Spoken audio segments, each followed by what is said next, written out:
everybody, and welcome to another edition of Browns Latest. I'm Dave Grendzynski, and this is where we get you caught up on some of the latest news involving our favorite team in the NFL, the National Football League. That is, of course, the Cleveland Browns. Thank you to everyone who's liked our previous episodes and has subscribed to the channel, and to everyone who gets their comments down in the viewer comment section. Love mixing it up with everyone down there in the viewer comments. Now, coming up on today's show, it's the night we've all been waiting for. It's the thriller in Carolina. Yes, the big game is tonight. You'd think I'd be talking about the Super Bowl, but I'm not. I'm talking about a preseason game, folks. The most important preseason game in the history of preseason games, and it's happening tonight, and our Browns are involved. We're going to let you know. It could become the highest rated preseason game ever. We're going to break down the numbers. Also, we'll point out some of the things you should watch for tonight during the game with the Panthers. Hey, I'll also throw in a couple of bold predictions about a few of the players. And then down in the viewer comments, why are some quarterbacks practicing but not playing tonight? We'll get through all that. But first things first, boy, oh boy, we have a game to play tonight. The Browns and the Panthers, it's finally here. And it is going to be quite the spectacle. There are going to be a lot of eyes on this game tonight, and it's because of number 12, legendary Shedeur Sanders, getting the start after what happened in the draft and falling to the 5th round, and the Brownies make the trade to get out in front of Philly and grab them and bring them into camp, and they're moving them along slowly, and then everybody in front of them gets hurt, and then we've got Joe Flacco there, who has been in the league for 18 years and doesn't need to play in preseason game 1. So Shedeur gets the start. Now, there are going to be a lot of eyes on this, and I went and did some research. If I'm wrong about this, call me out in the comments. But what I found is the highest rated preseason game ever was in 2021. It was the Hall of Fame game between Dallas and Pittsburgh. On NBC, they got 7.3 million viewers for that game. Now, the other day, that Chargers game last week with Detroit, 6.9 million viewers. So, a lot more people with eyes on preseason games now because of fantasy football and things, and then there's only 3, and so everybody gets excited about that Hall of Fame game. They want to watch this game. So 6.9, but it's 7.3 is what we're gunning for. So we got to see if Shedeur can get us over the hump and set the record tonight for most watched preseason game. I think it's going to happen. I think that there's going to be so much interest in this game. Judy and Tillman will not play tonight. So Jerry Jeudy and Tillman. Now that tells you that they're looking at Tillman as probably wide receiver 2, right? Judy 1, wide receiver 2. I don't know where Deontay Johnson fits into the mix, and and then Luke Flores had a great camp. Of course, you got Thrash, he's had a great camp too. So, receivers are actually looking pretty good right now. I gotta say, I'm not that worried about the receiving core. Shedeur will play with mostly the 2s and the 3s, but he will face the 1s from Carolina. That their number 1 defense for anywhere from 8 to 12 plays. It could be a couple of series, is what they're saying, but for the most part, he'll be out there against 2s and 3s. And then the running backs will also get a chance to shine a little bit tonight. We really haven't been talking too much about them because the quarterbacks. Everybody wants to talk about the quarterbacks. But one running back who won't be shining for us for a very, very long time is Quinshon Judkins. This news broke late yesterday afternoon. His attorney, this is per Daryl Ryder, who does a lot of work with 92.3 The Fan in town and some other outlets. But he got this from the Broward County Court records that Judkins' attorney filed to waive Judkins' right to a speedy trial, which means this case could get pushed all the way to next year. So we will not be seeing Quinshon Judkins for a very, very long time in a Browns uniform. Remember, he's not even under contract yet. So, with all the excitement of tonight, we had that to deal with. But we are going to turn our attention back to the big game tonight and some of the things that you should be watching for. First of all, let's talk about the offensive line. I got a little nervous out there at practice the other day watching this offensive line. We gotta see how the pass protection looks. There were some sack issues. A lot of pre-snap penalties going on. Can we get in and out of the huddle? That kind of thing. Like they were very sloppy, even up to the joint practice the other day with the Panthers. This offensive line is got to get it together. The whole offense has to get it together. They're still gelling. So the penalties and then the line. How are they? Pass protection and then running lanes. I saw our running backs were they were forced to create their own space the other day. So we'll see if this is the Stefanski offense, the wide zone. Supposed to be, stretch them out, cut back. Look for that tonight.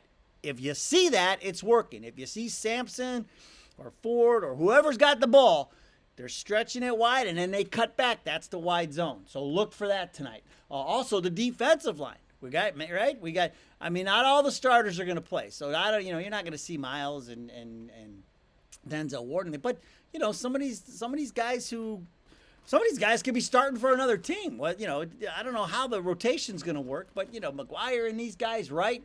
If they're in there, like who knows? They might give Mason Graham a few reps. Give him his first reps since he's a rookie. But look at that. See what kind of push they're getting. I mean, that's the big talk with this front line is their ability to get to the quarterback. So we'll see if that's happening. And then the kicking game. Can Dustin Hopkins get off to a good start if he gets some opportunities tonight? That's going to be critical. He was so big for us in 2023. And so we had trouble scoring points last year. So we need every single point we can get, especially off of his foot. Now, you're going, but Dave, you're talking about everybody else. Well, what about the quarterback? Don't worry. We got the quarterback covered. All right, here's what Shedeur, in my opinion, needs to do tonight. Don't force things. He's got to let the game come to him. He's going to be excited. Hey, everybody's excited. But this is one of those situations where you just let it come to you. I think that the game plan will be a little more on it's not really a game plan, but I think the play calls will be a little more on the conservative side, at least to start. And then I think they'll probably get the lid off for him a little bit. But especially against that number one defense, I think it'll be a little more conservative in the beginning. Don't read anything into that because then I think once he gets once the twos are in there, I think the lid comes off a little bit and you'll see some play action and some deep shots. So he just has to take what the defense is giving him, especially those when those ones are out there against him. How will he handle the rush? Because the defense now can tee off on you. This isn't a situation where they let up on you when they get to you, like what's been happening in training camp. So. That goes to the offensive line, too. Pay attention to that. If there's breakdowns on that offensive line, let's not get our quarterback killed here in the first preseason game. And then also with Shedeur, what I'm going to watch, I want to watch all the stuff that he was criticized for in college. Holding on to the ball too long, padding the ball, retreating, and moving backwards in the pocket to try and avoid the rush. So look for those things. Like, is he stepping up in the pocket, right?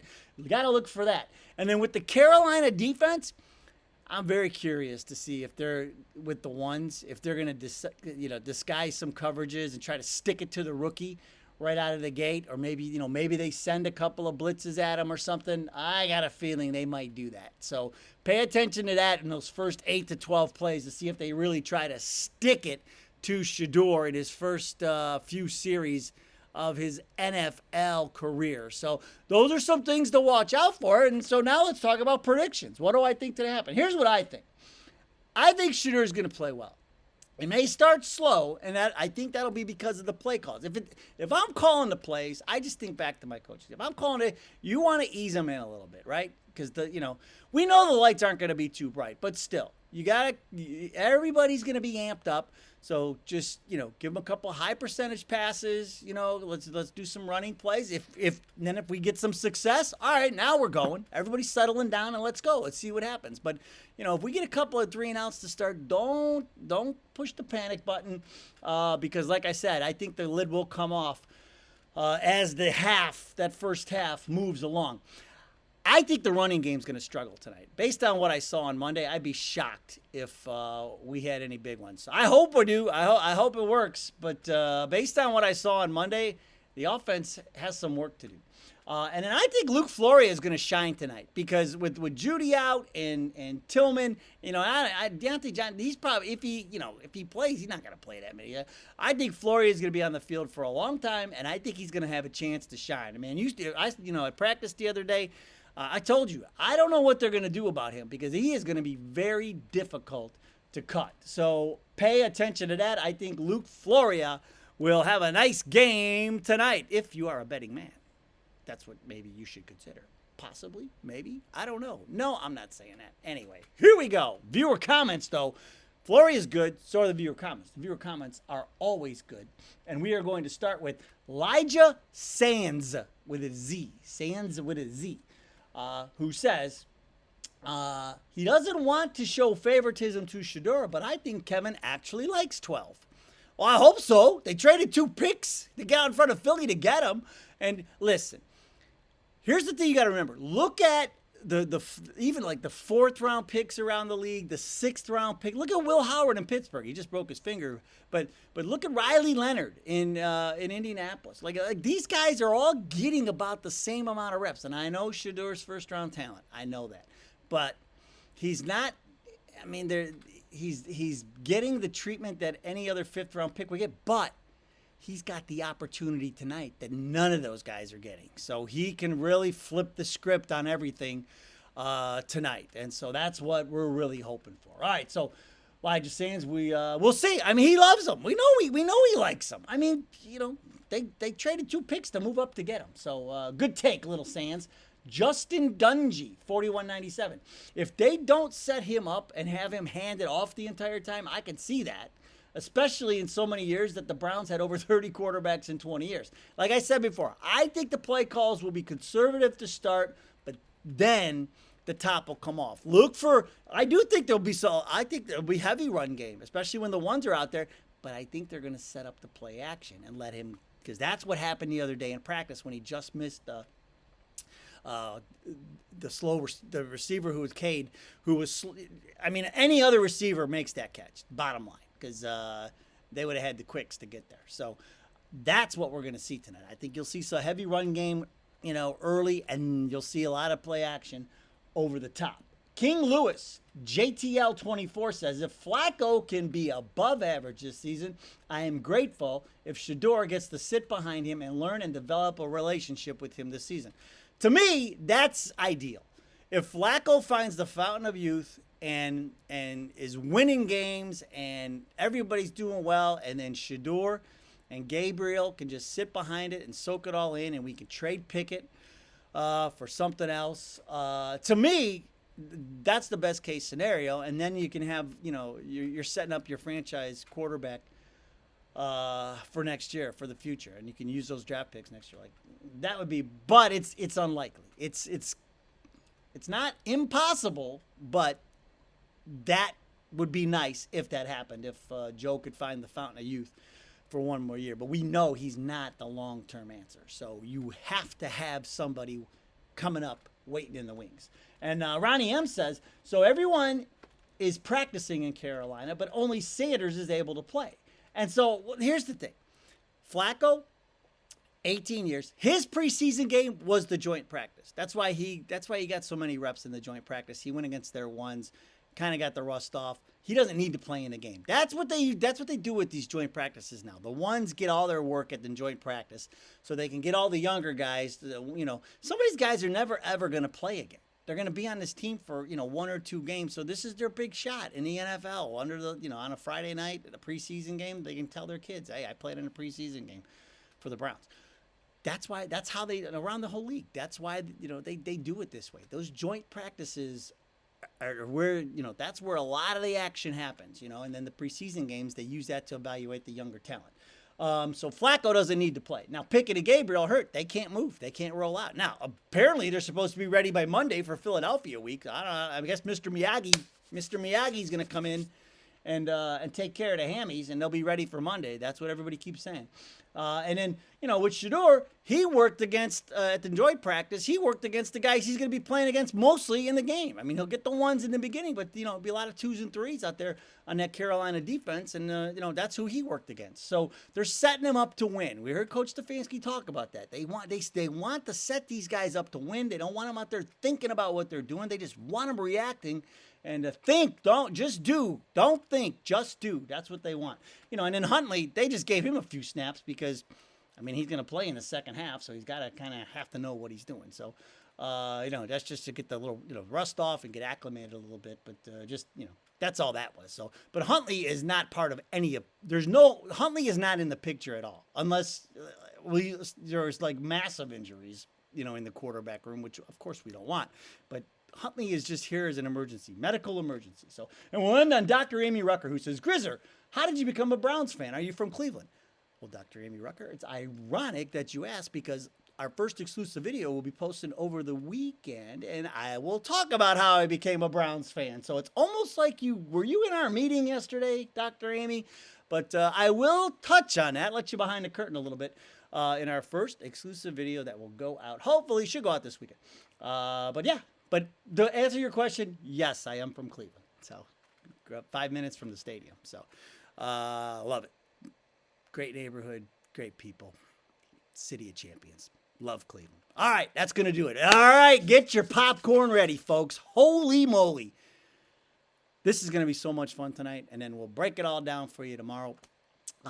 Be plenty of reaction and things like this. Is going to be fun. This is going to be a fun night in Cleveland. So enjoy it. Enjoy the game, and we'll talk to you about it tomorrow. All right, go Browns. We'll see you next time.